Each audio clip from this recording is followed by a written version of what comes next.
Les tableaux qui parlent. Une série de podcasts par Francis Rousseau.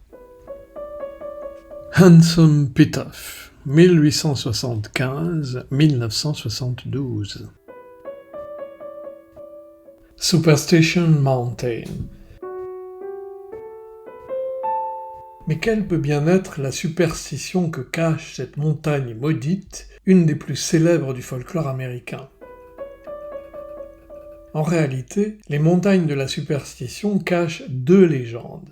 La première, la plus ancienne, celle qui lui a donné son nom, est une légende indienne du peuple Apache qui affirme que le trou menant au monde inférieur, c'est-à-dire à l'enfer, est situé précisément quelque part dans ces montagnes de la superstition.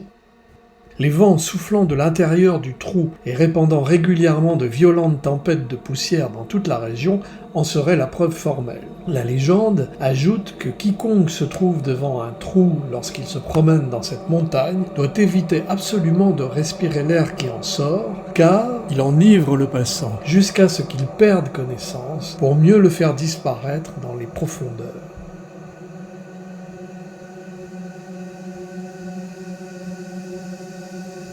Une autre légende, plus tardive, moins poétique et plus matérialiste, est due à l'allemand Jacob Waltz, un chercheur d'or un peu miteux, connu sous le nom peu flatteur de l'Allemand perdu. Cet Allemand perdu dans le désert aurait trouvé une fabuleuse mine d'or située près d'Apache Junction, en Arizona, à l'est de Phoenix.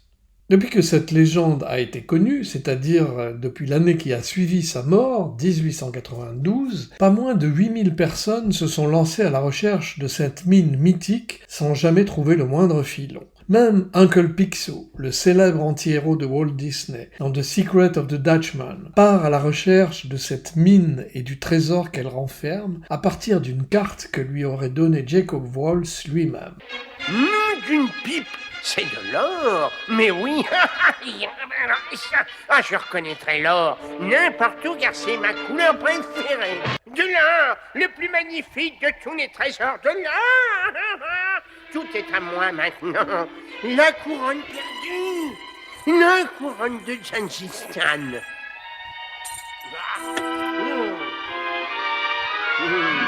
Le roi de tous les explorateurs, je suis encore le meilleur. Oh, mais qu'est-ce que je raconte? Nous ne retrouverons jamais la sortie dans ces immenses cavernes glacées. Mais alors qu'en est-il exactement ? Tout cela part en fait d'un délire d'ivrogne, celui d'un immigrant allemand perdu dans le désert, effectivement, le fameux Jacob Waltz, clamant dans un saloon du coin qu'il avait découvert un filon d'or comme il n'en avait jamais vu dans la Superstition Wilderness, où l'exploitation minière était d'ailleurs strictement réglementée à cette époque, pour ne pas dire carrément interdite. Malgré les sommes d'argent colossales qu'on lui aurait versées pour qu'il révèle l'emplacement de la mine, il ne l'aurait jamais révélé. Sauf sur son lit de mort, à une certaine Julia Thomas, à Phoenix, une propriétaire d'une pension de famille qui aurait pris soin de lui pendant de nombreuses années et jusqu'à ses derniers jours. C'est Julia Thomas qui participa à l'entretien de la légende des montagnes de la superstition, allant même jusqu'à avancer qu'elle savait exactement où se trouvait le filon, en l'occurrence sous le gros éperon volcanique érodé appelé Weaver's Needle.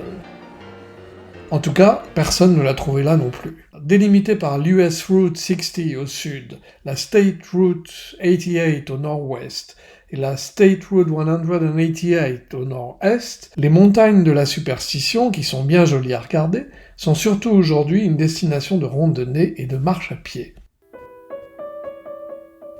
Quant au peintre Handsome Devil Pitof, c'était un peintre muraliste, une profession peu valorisée en Europe, surtout au XIXe siècle, qui consistait à peindre des panneaux muraux de publicité, une forme d'art commercial, très nouvelle, même aux États-Unis, et qu'il avait appris à la Denver Art School. Un bon filon, là aussi, mais qu'il abandonne définitivement pourtant en 1926 par lassitude des échafaudages qui lui donnent le vertige, pour se consacrer à plein temps aux paysages du sud de la Californie. Il les peindra avec un lyrisme très personnel qui lui apporta un succès certain. Pitof fut l'un des fondateurs du California Art Club et il fut couronné de nombreux prix. En 1909, le prix de l'exposition Alaska Yukon Pacific. En 1914, une médaille de bronze au Salon de Paris. En 1915, 2 médailles d'argent à l'exposition Panama Californie. Ses œuvres sont exposées entre autres au Los Angeles County Museum of Art.